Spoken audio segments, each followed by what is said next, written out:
Hello, everyone, and welcome to another American Scouser podcast on this Thursday. And as Chris Strain would call it, St. Patty's Day, we we are together. I'm your host Timuchin, and we found the only sober Irish guy. Probably that's why probably Gally is in here. Jamie actually has an anniversary as well, so happy anniversary to Jamie and the wifey. But we found a sober Irish guy on the St. Patrick's Day. Chris Strain, what's happening? How's it going, boys? Okay. Full on leprechaun for Paddy's Day. No, good voice. Taking it easy. Yeah, well, slightly sober, I guess. And also with us is Scott. Scott, what's happening? It's nothing much. Just happy to be here on yet another Thursday with you lads.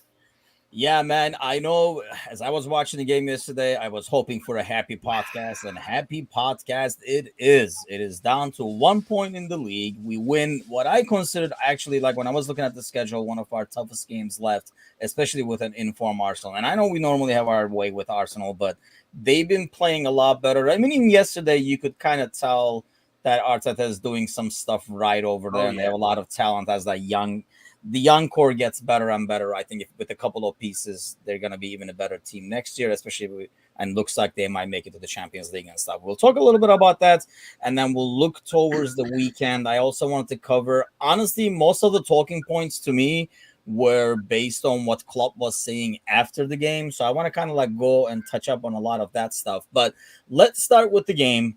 Let's start with the lineup. I think, Chris, I want to start with you on this one. I felt like, I mean, it's like I say, one of the toughest games left, one of the most important games. Every game is a final, as Klopp says, but this was probably the best lineup we could throw out there, knowing Salah only practiced one day, right? Yeah, I mean, that's kind of what I was hoping for. I wasn't actually expecting to see Salah in the lineup at all. I kind of thought maybe there was reason to rest him, maybe, but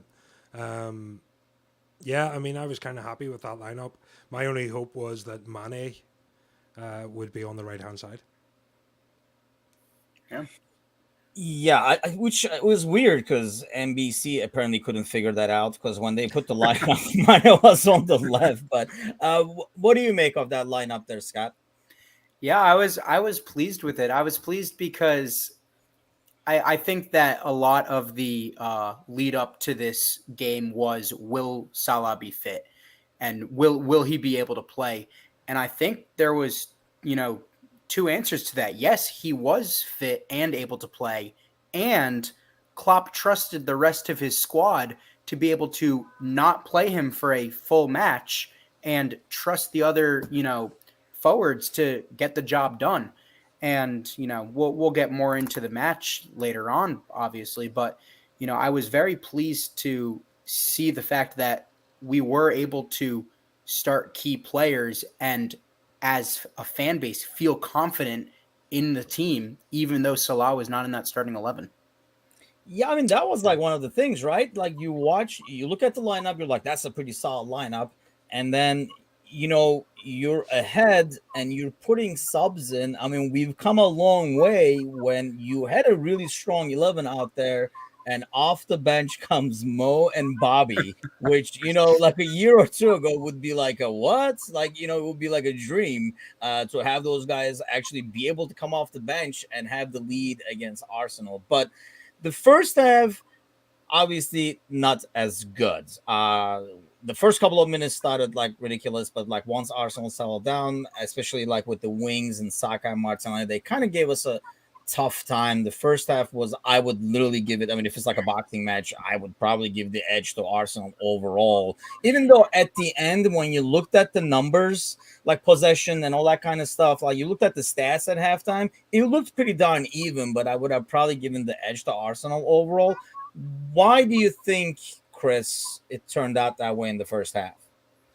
I just think Arsenal came very prepared.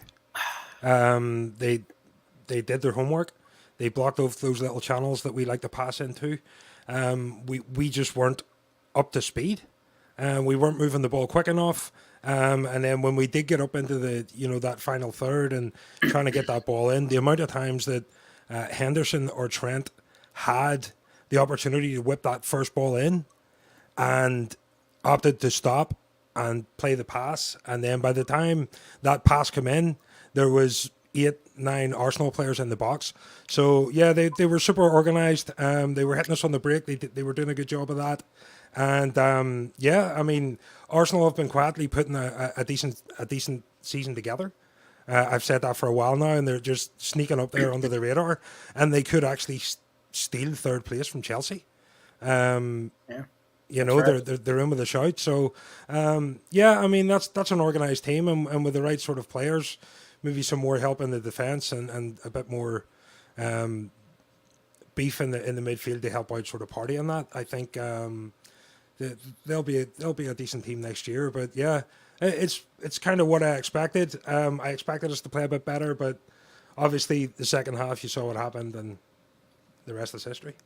Mm-hmm. And that's weird. I mean, I don't know, Scott, if you wanted to, I kind of wanted to focus more on halftime on like what we did moving forward. I don't know if you had any thoughts on the first half. Like, what did you think before we come? Yeah, I mean, I think just real quick, I think that both teams' strengths were the other team's weaknesses. So for example, our outside backs love bombing forward, and clearly, especially after looking at the game in hindsight, Arsenal's greatest attack is across high on their wings, looking for that long ball down the wing. So it plays into our weakness. More so, Arsenal's greatest weakness is they play the ball maybe one or two passes too much in the back, and we then took advantage on that in the second half. So I think that both teams were very even keel in terms of their positives and negatives. I do think that, like you said, Arsenal may have just slightly tipped the, seesaw into their favor on who I believe played better personally in the first half. But you go in halftime at 0-0, it's all to play for the second half and the changes you make. And that's the thing. That was like the weird thing. Like, listen to Klopp after the game. We kind of assume when the team plays, not as good as they should, or there's like some like key mistakes being made and stuff like that. When we chat amongst ourselves, it's almost like, oh, Klopp's going to let him have it and stuff like that. I don't know if you caught it, Chris, but Klopp was talking about how that is never needed for this team. And it sounded like purely based on the number of leaders that are in there. There's like a ton of guys in there that are leaders on this team. And when they're not leaders on this team, they're like the captains of their national team and stuff like that. And it sounded like it was more about showing a few technical things and saying, you guys know what needs to be done the rest of the way. Yeah, pretty much. I mean, I think the commentators kind of touched on it. And they were talking about how early Klopp was back out and the players were back out. And I think it was very much a case of Klopp probably just going in and just looking at them all and going, what the hell? And then just walking out, and them all just sort of looking at each other and going, all right, lads, we need to get our shit together, So yeah, I think you're right. You've got Robbo, who's a captain of Scotland. You've got Hendo, who's always knocking on the door of the captaincy of England. You've got Virgil, who's with the Netherlands and stuff. So you've got Mo. I think, is he the captain of Egypt? Yes. Yeah. Yeah. I'm not sure. But I mean, if he's not, he's probably knocking on the door. Sadio's probably knocking on the door of Senegal as well. So, they're all leaders in their own right, and I think they kind of knew themselves what they needed to do, and they got out there and they did it. I mean, a couple of minutes into the second half, and Hendo puts a great ball through for Sadio, who was just offside. But I think that sort of showed our intention, and we kind of followed up from that. Yeah, Chris, I thought it was actually it was interesting. I don't know if you guys heard the commentators say. They said that Jurgen Klopp was out from the halftime talk very early, well before the team came out onto the pitch for the second half. I'm sure that he obviously has important things to say based on tactics and movement and formation and things like that. But when it comes to the mentality of the team, I think that he trusts the players to intrinsically feel that push to go and get the game. he can do it himself, and he can yell, and he can, bat his chest all he wants.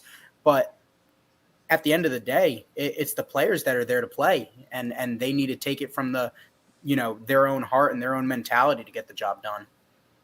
And I think, the yelling and screaming thing, if that's what it's going to take all the time, that does not bode well. That's why you have certain managers that they have like a shelf life almost, like 2 years, and then they're gone. And I think that's mainly because of that style as well. And I think, he mentioned that the team, he's never needed that. And he said with the squad, and I'm assuming that's mainly because of the leaders. And I'm sure they talked about, because if you notice in the second half, like Chris was talking about earlier about, not being able to pass between the lines, and with some additional movement, because there was not a lot of movement. And I thought that was one of the biggest problems in the first half. There was a lot more, even in the goal, you can kind of see Mane's run kind of open up that channel to be able to get that pass to Jota. Of course, that is a beautiful assist, but right before that, and he kind of jokingly talked about it after the game, he almost has an assist over to Arsenal. I mean, I think he literally didn't see Lacazette from Van Dijk, because Van Dijk was blocking the view. That's right. Body. And, we kind of get away with that one. And I think that once again shows how important Alisson is to this team, and having a goalie like that back there who's gonna make those saves. I was actually listening to on Sky Sports. It was Neville actually was talking about how in the teams, everybody on the team appreciates it. Once the title is won or once the game is won, not a lot of fans will remember that, but everybody on that defense and everyone on that squad knows and appreciates that save, in terms of keeping you in the game, in eventually basically helping you win the game. So we get that. BJ says no goals by Arsenal in 605 minutes. I would question that, but he's such a numbers nerd. I'm not even going to go there. To continue on with, the Alisson point, I mean, we can talk about, Arsenal playing a great game. And the reality is that Alisson really did not have too much to do during that game. And the fact is that he was on it. He was mentally prepared to come up with an absolutely mammoth save and, bail out Thiago. And that gives that foundation for us to go again. And I think, like I say, it kind of gets overlooked sometimes, those little saves and stuff. After the game, most people will talk about the goals, the passes, and all that kind of stuff, more the scoring moments. And obviously, some very deserved, with Bobby and stuff like that. But those sometimes get forgotten. So right after the goal, I mean, as the goal was coming, we were already pushing it, but you knew we were going to go all in, because any game we have to win. That's how the league is, which we'll talk about later. Chris, are you shocked that despite the goal, Jota comes right off just as planned, regardless of the outcome of his last touch? Yeah, I think so. I'm not kind of surprised by it at all. I mean, they were literally about to make the substitution. I mean, they were on the sideline, and it just so happened that Thiago put that ball through, and Jota put it in the back of the net. So I don't think it makes any difference whatsoever, because even though he got the goal, whatever was happening before then, Klopp wasn't liking it, and we just happened to get lucky in that moment. And I think you made a good point about Sadio's run. Just that little step inside to make that run through the channel and to pull Ben White, just to turn his head enough to give Jota that space, and also Thiago looking at Mane, because Ben White's watching Thiago. Yes. And he's sort of looking out of the corner of his eye at Jota and Mane, and he's looking at what Thiago's doing. Thiago's looking straight at Mane. Mane makes the run. Thiago goes to play the ball, looking at Mane, and no looks at to Diogo Jota. Mm-hmm. So the whole combination of the whole thing, that triangle of players, and how they sort of interact with each other and confuse the defender, it was beautiful. Yeah, Matoush says if only Thiago was Premier League quality. But yeah, we do have some people who do not understand his quality and thinks they're doing. Dave Leslie says Arsenal were more prepared defensively, even though occasionally they had some overplayed attacking movements, which cost them a few genuine chances, which they did. Yeah. But I felt, I mean, you look at the last couple of years, Arsenal, I mean, they have really come a long way. So got to give them that credit there. And I think they did give us a tougher time than, I guess, usual. But when Arsenal gives you a tough time, you put in Bobby, who just loves an Arsenal game. I mean, as he was warming up and stuff, and as we were like kind of like talking about the game, I mean, I think that was one of the things, like we were expecting Bobby to probably make an appearance in this game. And obviously Mo, knowing if he's on the bench, he will come in case of an emergency, break glass kind of a situation. And so both of them come in. And we definitely missed Bobby, didn't we, Chris? I mean, what he brings, I know most don't see it, kind of like how they don't see Thiago's quality, but I mean, what he brings is unreal. Bobby Firmino is my favorite player ever to play for this club. Ever? Yes. Ever. Really? Okay. Yeah. The stuff that Bobby Firmino does, he's the most selfless player on the planet. I've never seen a player that just gives for everyone else all the time. Even when he's not playing well, he's still tracking back. He's still trying to do it. But coming in against Arsenal, that was the Bobby we know and love, where he's just in there, he's everywhere, he's dragging defenders all over the place, and just making it's almost as if when he's in that mood, it's so easy for him. Like you seen with that goal, even before like he made the run, he pointed to Robbo before Robbo even just played that ball in. He was like right there, and everybody saw him point, even the goalkeeper, and he just stepped in and just that touch. My God, just that guy. If you think I love Joel Matip, and you know how much I love Joel Matip, multiply we all that. love Joel Matip. Multiply that by 1,000 and you're not even close to Bobby Firmino. I love that man. Yeah, I mean, I think the selflessness is the biggest thing. And you can tell his teammates appreciate it. In terms of like that goal celebration, I mean, it was great to see him. And I'm sure he was like frustrated with all the injury and stuff like that. That was great to watch. But watching his teammates' reaction to that, I think makes it even more special.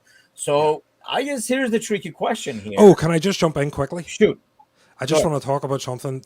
Just in the replay, I was watching over the replay today, and I watched the goal, and I watched it so many times, and there was something I noticed in the replay. Bobby had jumped the thing, and they were all running, and all the players had come over, and Hendo was pushing everybody back. And as the camera panned around, now everybody talks about Mane and Mo and how they're selfish, and they don't really celebrate other players, and blah, blah, blah. When Bobby had run over, as the camera panned round, Mo was just standing watching Bobby with the biggest smile I've ever seen. And I just went, that right there. That's what it's about. That's what this team's about. And everybody can talk about the rifts between players and who likes who and who's happy to get this and that and there. That picture right there just proves it. Yeah, exactly. And you are going to have that. I mean, who has been in a group of, I don't know, like 20 to 30 people and loved everybody? You might, you're going to have some working relationships with a lot of people and you're going to enjoy, but then ultimately you're going to be able to work with a lot of people. And that's what matters. And yeah, obviously you're going to like some more than others. I just noticed as I watched. I reckon Robbo could be a little bit annoying. Especially if you barely understand English, then they're just looking at him. Yeah, no, he just got that. He's just one of those guys, But I just like there's probably guys in the squad that are like, I can't fucking stand him. Speaking of like language issues, I heard like Klopp talking about how Diaz's like best mate on the team is Elliot, and I was like, and he was even like, I don't know how they communicate. I don't know how the hell happens, and I know like I know probably not to an American as much. You can probably talk about this guy more than me, but in terms of like some of the different accents in England. But I remember like, when I first went to college and I went to an American high school in Turkey. So more used to like the American, I mean, like our teachers were American and stuff like that. You might have a couple of British, but like, old school British, like very, very British, if you will. And, when I went to college in London, one of my best buddies was Daniel, who was from like Liverpool. And man, that dude, I remember like the first 2 days, it was like, bro, slow down because I'm not understanding a word you say. And then you kind of like get used to it after a while. I'd go for summer, come back, and it was like, hey, back to square one, slow down because I got to get used to this accent and stuff. Do you Yeah, find for that sure. difficult at times, Scott? It's forget understanding the language, right? So, if you don't know how to speak English, then you have no shot. Yeah. You, But even if you do speak the language, even if you're fluent, like for example, Thiago comes in, I'm sure for the first 2 months, Thiago and Trent didn't say a word to each other because Thiago is probably fearful of saying anything to Trent on any sort of response. He just wouldn't get what was being said. It could have Bobby been worse. He could have been speaking to Cara. Yeah. Dave Lennon says Bobby thinks that no one else does, selfless and unique goals, and he is, man. I mean, I love him too. I don't know if the favorite thing is a tough one. Definitely one of the best, like the players I love the most, and I think it goes back to that selflessness is part of it, and I find myself liking these players that are somehow I have to say are underappreciated a lot more, like Hendo, like Bobby, because I feel like So Chris, to continue kind of what you were saying, personally, my favorite player is Dirk Kuyt. I loved Dirk Kuyt growing up, and Dirk was my all-time favorite player, and still to this day, I cannot speak enough good about Dirk. I think Bobby is the current Dirk on this team, without a doubt. Dude, I just have to say, and some other people here that have been in the podcast or have chatted before Bobby came along, Dirk Kuyt was my man. So, because that's the thing. Bobby has that Dirk Kuyt work ethic, but without a doubt, but the Robbie Fowler skills and ability. You know what I mean? So he's kind of those two people meshed into one with Cozzy's teeth. And I think it's Cozzy's teeth built into that's built into the player too. I mean, quite afterwards went and played. Craig Johnson's actually a great shout. Sorry, I just had to jump in there. Craig Johnson, Sparky Parky. Craig Johnson's a great shout. But quite afterwards went and played for Fenerbahce in Turkey, my hometown club. Yeah. And it was the same dude. Like, do everything for the team, even on a bad day, even if he was on a bad day, you could never question the effort. And I think those players get the love they honestly ultimately deserve. Well, look at what happened when he went back to Holland. Scoring the winning goal to win the league. So mad respect to that man. Yeah, and to mention to what you said, these affinities to these players that are just the hardest of workers, like Bobby, and I don't think that other fan bases really truly appreciate their hard workers like Liverpool fans do. And I think that either has to do with the community and has to do with the fan base. Just the players that dig their feet in and work extra hard for their team and maybe don't get the accolades or the goals or the statistics that their teammates do, but you can notice that they make a visual difference and a clear, consistent difference in the team when they're on the field. I think that Liverpool fans specifically really, really appreciate and love. I think so. I mean, you can probably talk to this a lot more, Chris. I mean, being more of a blue-collar town and club of the blue-collar town, I think that work rate gets appreciated more, perhaps, compared to if you did it on, I don't know, for example, PSG or somewhere. Or Chelsea. For sure, man. I mean, here's the thing. Me growing up, I switched between being a goalkeeper and a striker. I like the psychology of them both, and I love to learn about them both, and it kind of gives you advantages on both sides, playing both positions. And playing as a striker and being sort of a taller and bigger guy, I kind of got pushed sort of into that target man role, especially in high school because I was like 6'2" from like I was 12 years old. So stick Peter Crouch up there in first year, so that was kind of my role there. So I kind of understand a little bit and the amount of work and that Bobby brings to that position because he's that target. He's a number 8, a number 10, a number 9, a false 9. He's everything in one. He does absolutely everything and he does it all well. There's not another striker in the league can track back like Bobby Firmino. So then let's answer some tough questions over There he here. So is. Chris, Look at let's that start man. with you. So in a must-win game, which I mean, in some ways, every game is a must-win game right now based on what we have left. We lost the one that we could afford to lose last week and got that out of the way against Inter. Yeah. But let's say everybody is well rested and you're starting an 11. Who is your front three right now? Oof. I'm going to jump in. Based on form, based solely on form and what I've seen over the last couple of games, Mo on the right, Jota in the middle, Diaz on the left. Really? See, I am Yeah. actually shocked to hear that. So you're thinking like, Dom is talking about, like this the City game, for example, where he thinks it will be Bobby like starting against City, which I agree, by the way. But yeah, that's interesting that you went with Diaz. If it's the City game, it's Mo, Bobby, Manny. If they're all fit. Oh yeah, that's what I mean. Like your ideal, like if it's a final or whatever it is, you gotta put your If yeah.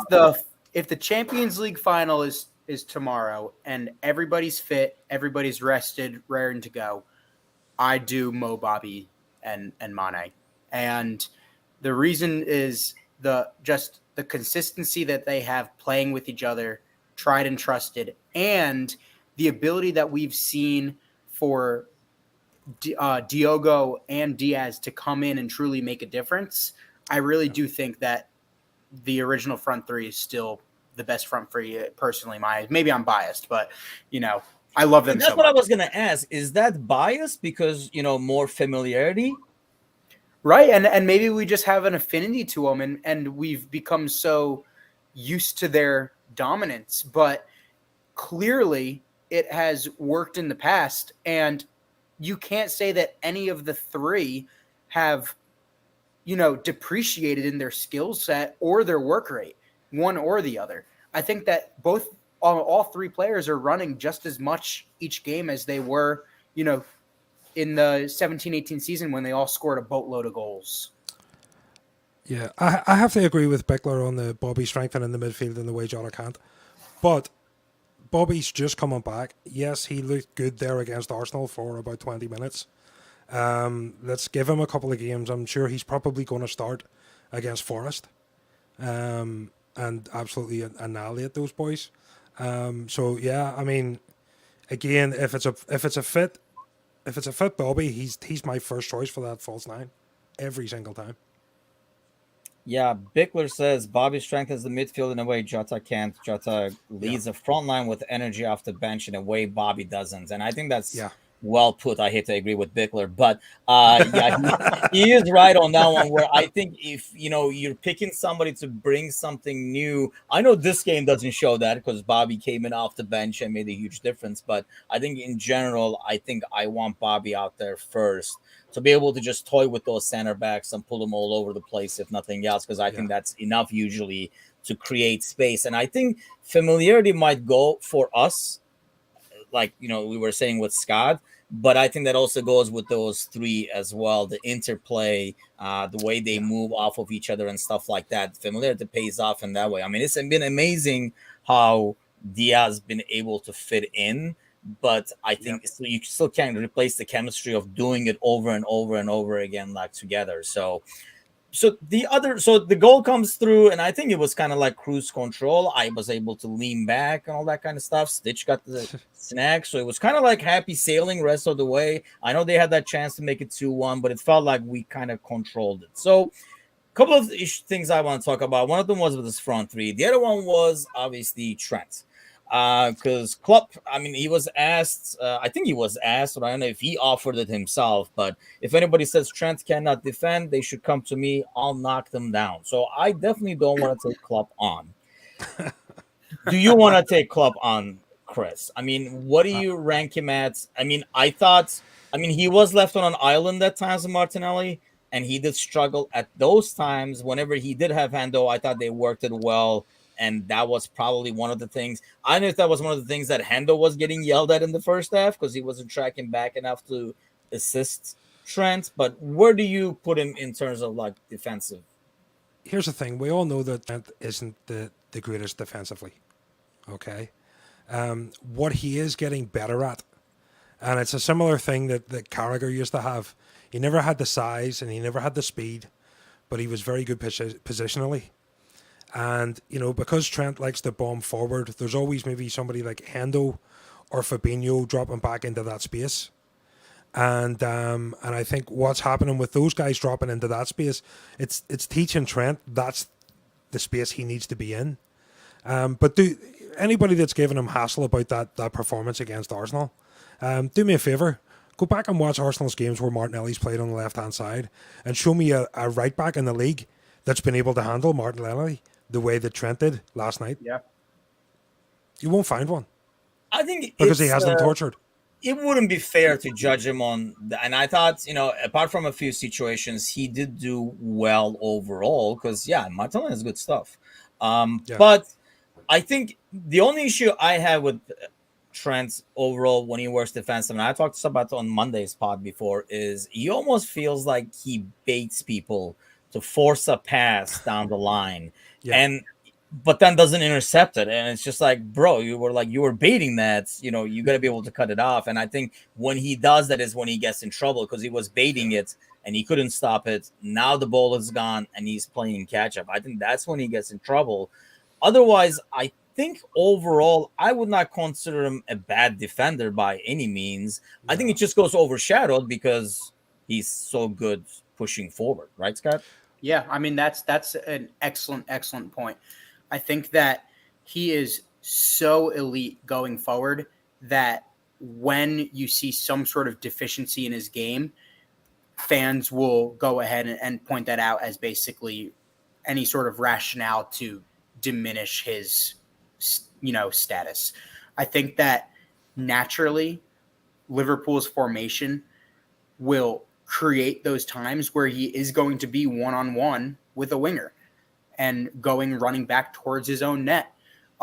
Martinelli is incredibly fast in short sprints, and we saw that. But did he score? Did he assist? Did he get a shot on net?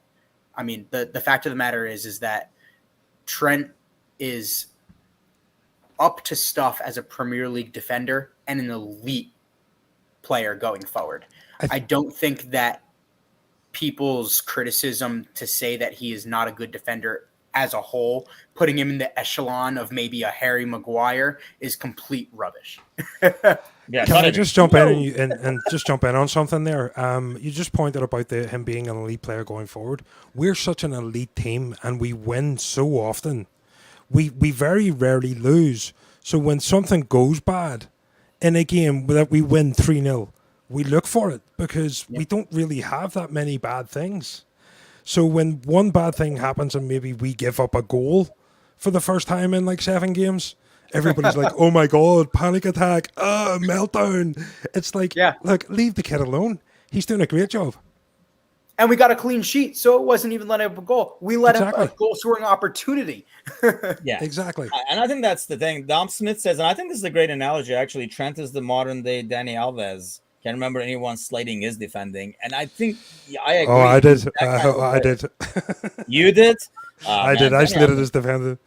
In his day, when he was formed, I mean, he was deadly on that right-hand side. And the only difference is he had pace. And part of it is, this is the system we play. I think sometimes the critics of Trent don't understand that that's kind of like what is expected of him, like in terms of, pushing up and stuff. I mean, you can't be at 2 places at the same time. You can't have him making an assist from the corner of the box and then expect him to be the back somehow at the same time, which is part of the system. And I feel like, if we're going to have an issue with our backs, even though they both push up, I feel like with Trent, it's always he's up too far and the ball goes behind him. And if you have an issue ever with Robo, it's because he's messing up the line.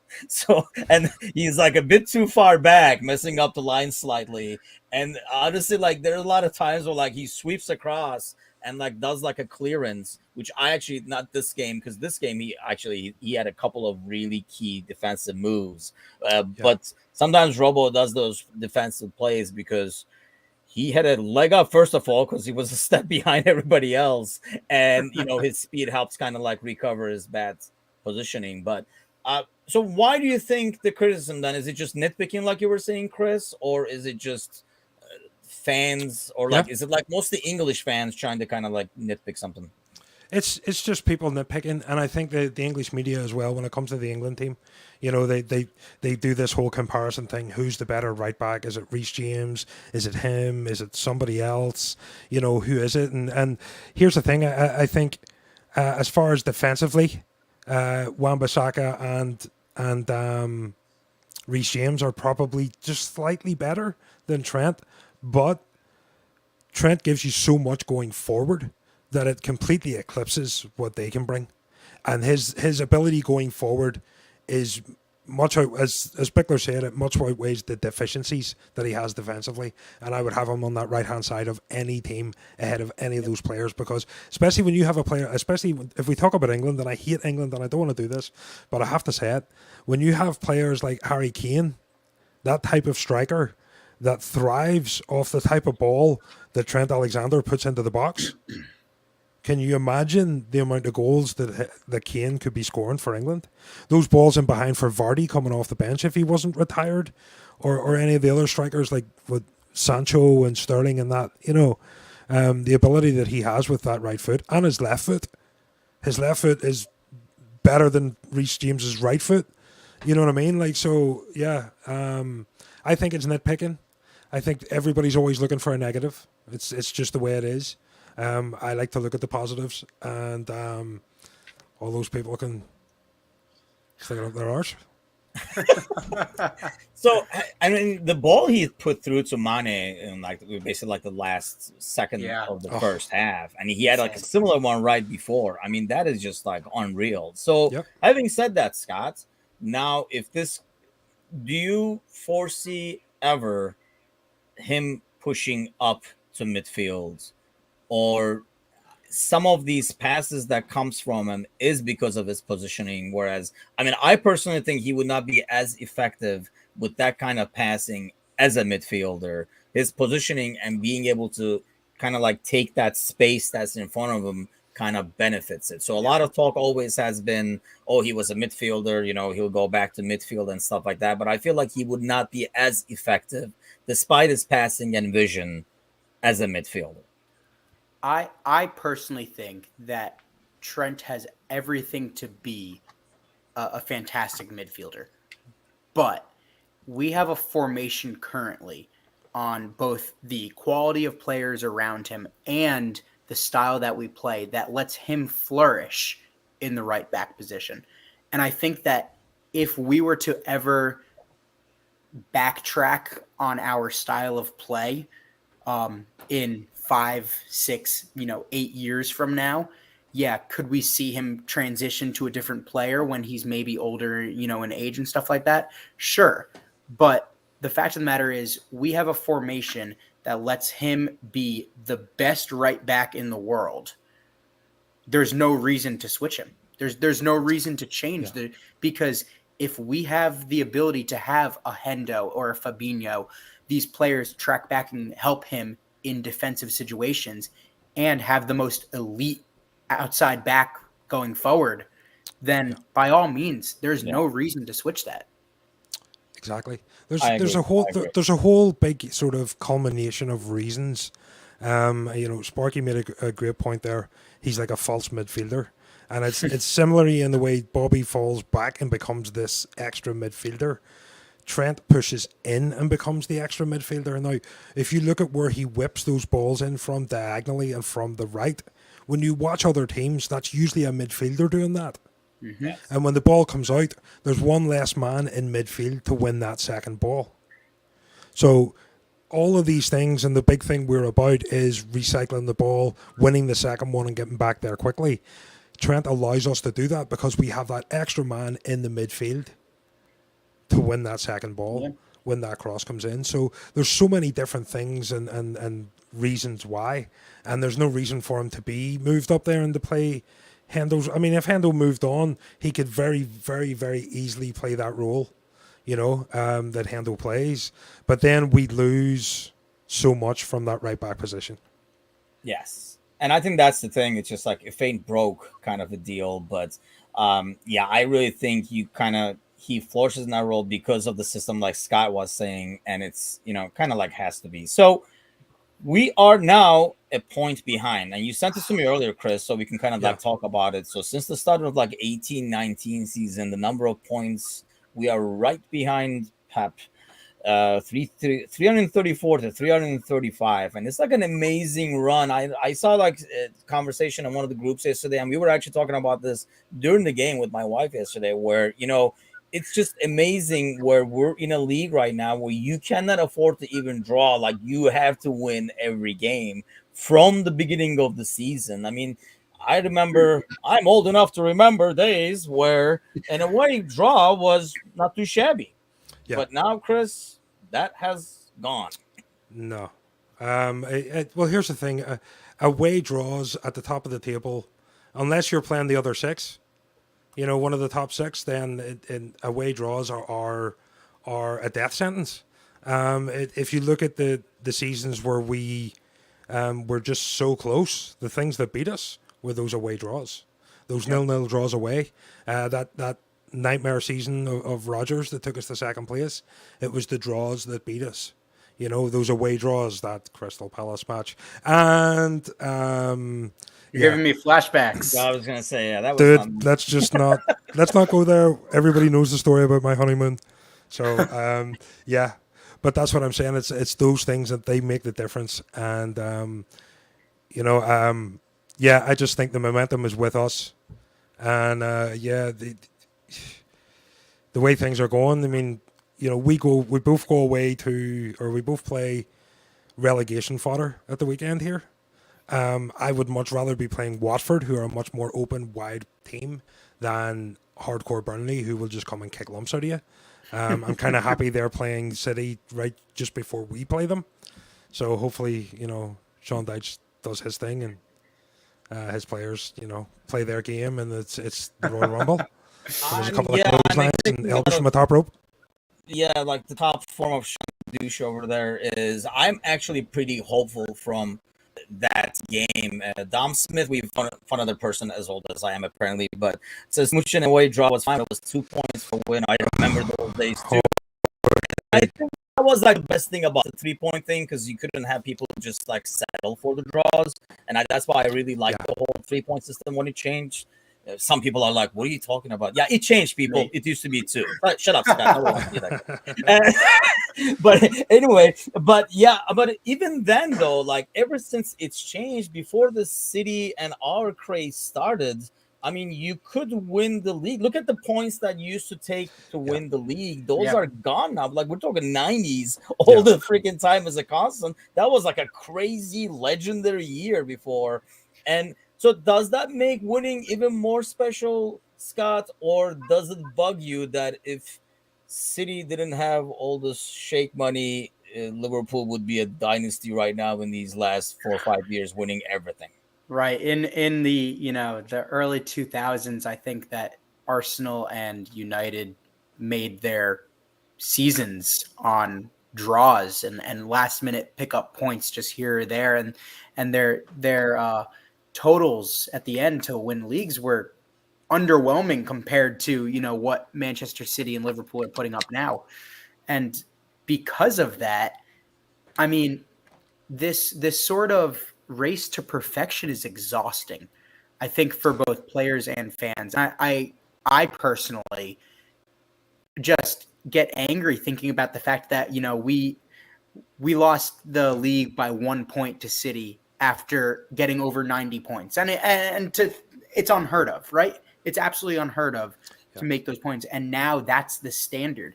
And it shows how elite the two teams have been over the last course of the 5 years. But, I think that personally, and hopefully this season really changes my outlook. I think that how we've been playing, we've deserved so many more trophies, and it's in no way our fault.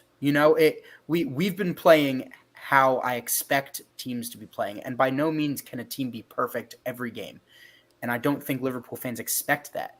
But it has definitely been hard to kind of deal with being so close to perfection and then not winning titles. Yeah. How about you, Sparky, Chris? yeah, Sparky makes a great point there about it being an offensive game. The old games, it was super defensive, and even going way back into the 80s and stuff, where, you know, back passes, the goalkeeper could pick them up. It just made games so slow and so defensive. And now, even when you look at the league, who's the only defensive manager in the league? Sean Dyche. Yeah. You know, every other team plays some kind of form of, or they try to play some form of attacking football, with maybe the exception of United at the minute. But you know, so they don't even know. Nobody knows what they play. Yeah, you know, so that, you know, it's that style of game now. You know, Mourinho's not managing in the Premier League anymore because anti-football doesn't work there anymore. You know, it's boring. The fans don't like it. You know, it doesn't sell. The sponsors don't like it. The players don't like it.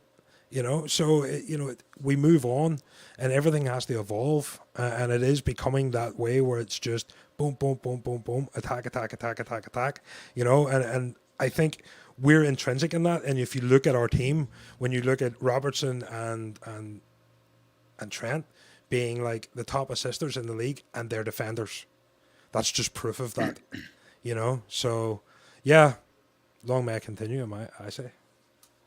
Yeah, I figured, you know, with international break coming up soon, we can probably do more of an analysis of the games left. I still feel like, even though we have the momentum and we have the depth, despite what some people in the Left American group might think, I still think we have a tougher schedule, and I mean, pretty much have to be perfect moving forward to be able to like win it. But we can probably like go through and like maybe like on next Thursday's episode and kind of like look at the schedules and games one by one. I kind of wanted to touch up on Sunday's game real quick. FA Cup, this is part of the quad over here we're trying to put together. I feel like the lineup is going to get a bit more tricky because we rotated. Very rarely we do this. First of all, we put the subs in earlier and we put them for the front line, both of them, instead of like the midfield where we most of the time do the substitutions. So what do you expect in terms of a lineup there, Chris? Is it going to be like a League Cup-ish, mostly like a squad player kind of a deal? Which is not a bad lineup, but... I'm just kind of having a look here. When's our next game after that? It's the Watford game, isn't it? We're going into the international break after that. Okay, so because we are playing next game April 2nd after this one. Mind you, I just realized not only I have to suffer through Turkey taking on Portugal and Italy to be able to qualify for a World Cup, while US takes on El Salvador. So I don't know how life is there. But I'm not even going to talk about Northern Ireland. Aside from that, I realize Mo and Mane are going to be facing each other twice over that international break as well. So heading into the international break, do you kind of use what you have then? Is that your way of thinking? I think so. I mean, maybe there'll be a couple of little swaps here and there. Possibly, I don't think Mo will play. I think it's just a case of give him a rest. He needs the rest anyway. If he's going to go with Egypt, they expect him to play. So give him the rest in this game. I don't think we need him. Forest are a decent team, but I just don't think, with what we have in reserve now, you know, when you swap out Robertson for Chimikas, you know what I mean? And you're swapping out, you know, Matip for Konate, and you're swapping out Henderson for Jones or Ox or Harvey. You know, it's... we should be making easy work of a team like Forest. And I think as well, Bobby gets the start.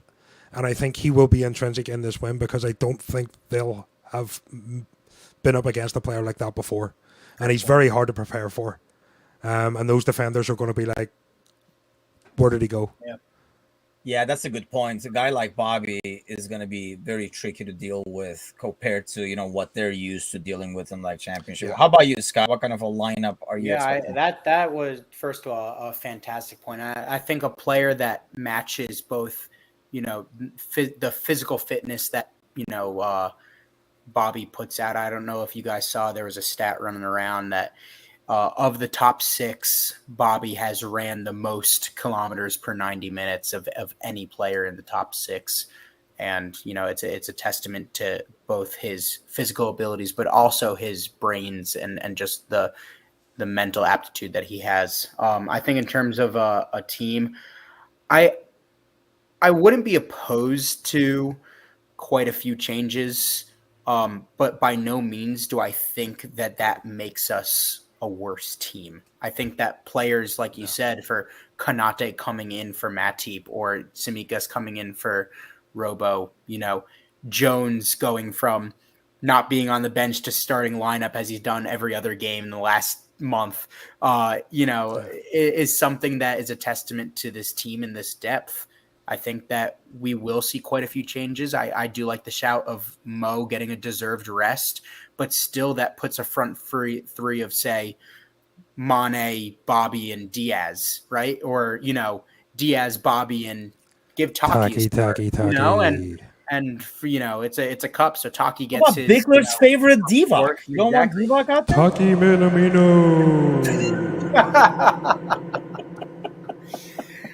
And the fact that we are able as a fan base now to kind of argue or disagree as to who can and cannot come into a game is a real testament to how this club has created the infrastructure of this team.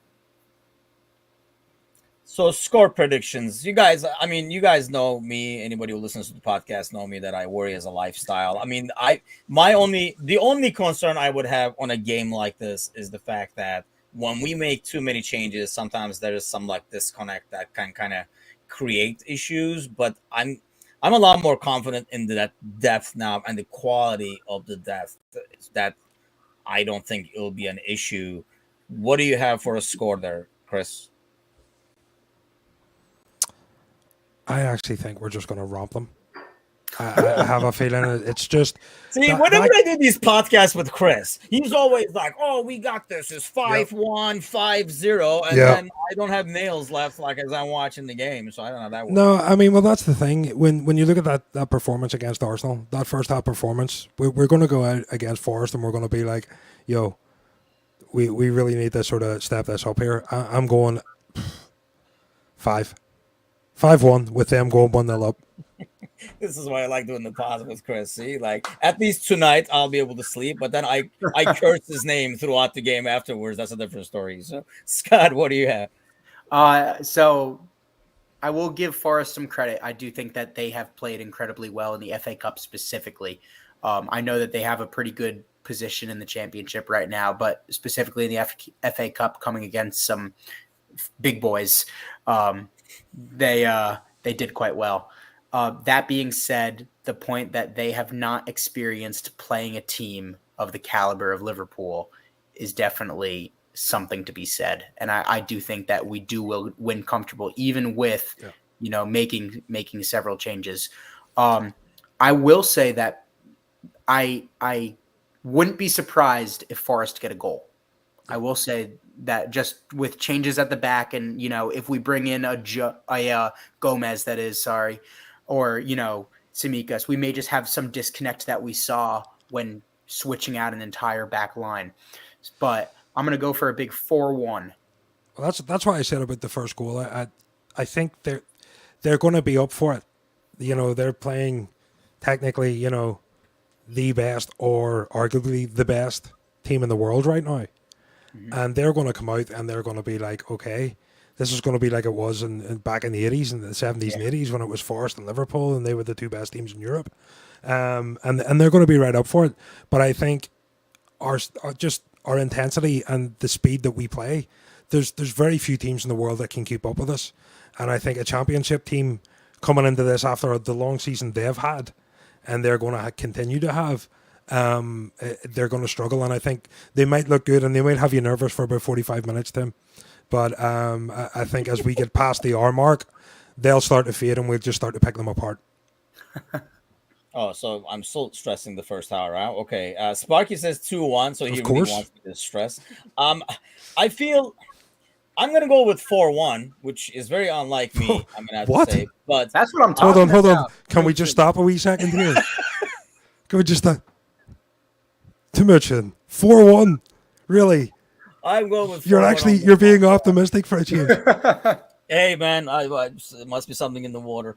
But so I'm kind of basing it on, I think it's going to be a good test for some of these players that are going to get even less opportunities now with, the front line getting deeper. I think it's a good, for a guy like Taki, I hope we see Divock out there as well. I know he's going to be gone at the end of the year, which is going to be a I want to sad day. see Yeah, I was Harvey gonna say and Victor wants Diaz. to Harvey see him bring as in well. Origi. I want to see Harvey and Diaz because if they've got a friendship going, I want to see what kind of connection they have on the pitch because Harvey usually plays on the right and Diaz is on the left. And Diaz likes to cut inside, and Harvey likes to cut in on his left foot. So there's going to be interaction with those guys. And when you add Bobby to the mix, there's going to be magic. Man, I think it's just very exciting by itself.